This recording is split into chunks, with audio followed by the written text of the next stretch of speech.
On Tatooine, other than people running around, nothing much happens between phase changes. However, on the Imperial right side of the map, there's an NPC land speeder that dodges and avoids the player. Pretty cool that they added this interaction. There is also a sandcrawler in the distance. Nothing much happens on Hoth between phases, but you can actually see the AT-ATs being deployed in the beginning of the match. The ship that deploys them is called the Y-85 dropship, and you can see a crashed one right behind the Imperial spawn. Another cool detail that reveals this is actually the second assault on the base, a good example of environmental storytelling. Endor is a pretty unique map, as the rebel objective is to hijack an AT-AT and blow up an Imperial base. The base has closed gates, and if you pay close attention in the middle of the action, you can see them being destroyed by X-Wing bombardment.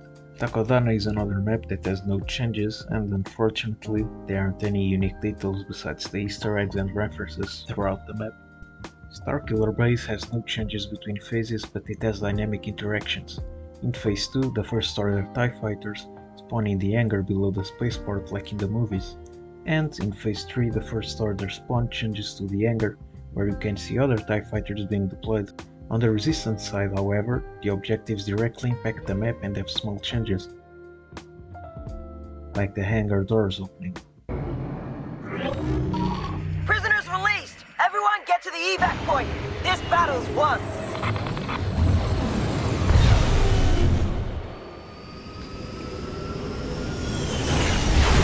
This detail is also observed throughout the Death Star too.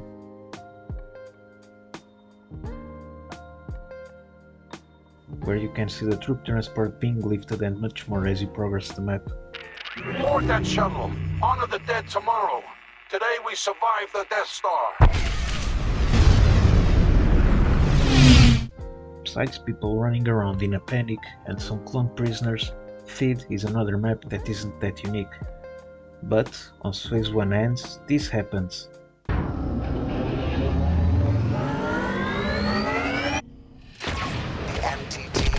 Position.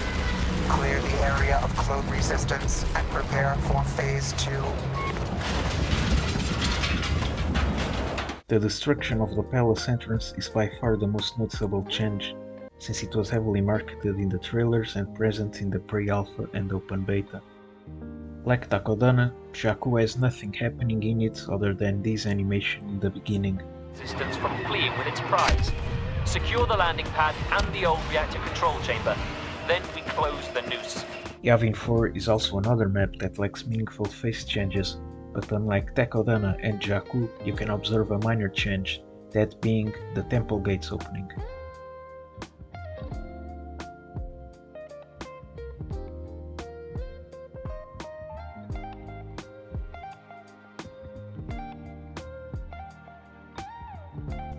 On Crait, if you are on the Resistance side, you have access to 80 turrets. Not these big ones, but these small ones.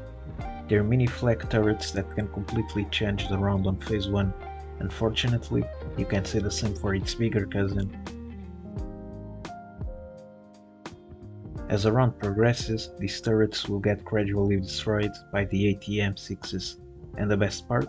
This is the only moment in the game where you can see the AT-M6 use their big cannons.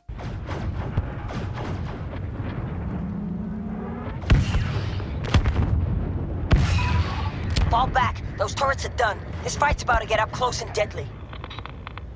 Now moving to the last 3 maps, Kamino is by far the most chaotic, even though there's nothing meaningful happening. I mean, you can see those spider transports get deployed in Phase 2, but other than that you don't have much going for it.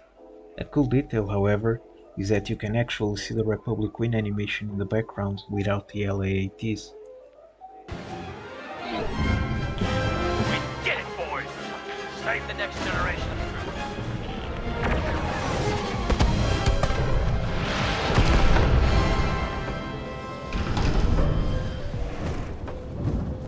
Geonosis is by far the most immersive Galactic Assault map due to its background.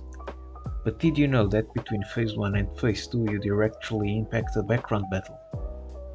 This is the battle before, and this is the battle after.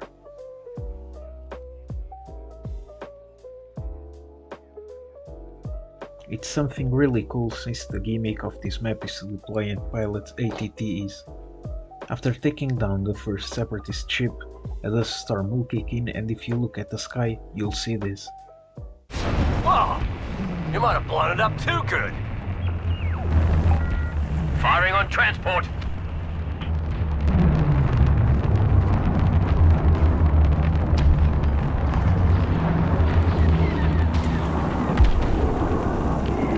Reinforcements! Ground units, we've got abandoned artillery near the droid core ship. Clear an LZ for our gunners and they'll blow the clankers clear off Geonosis.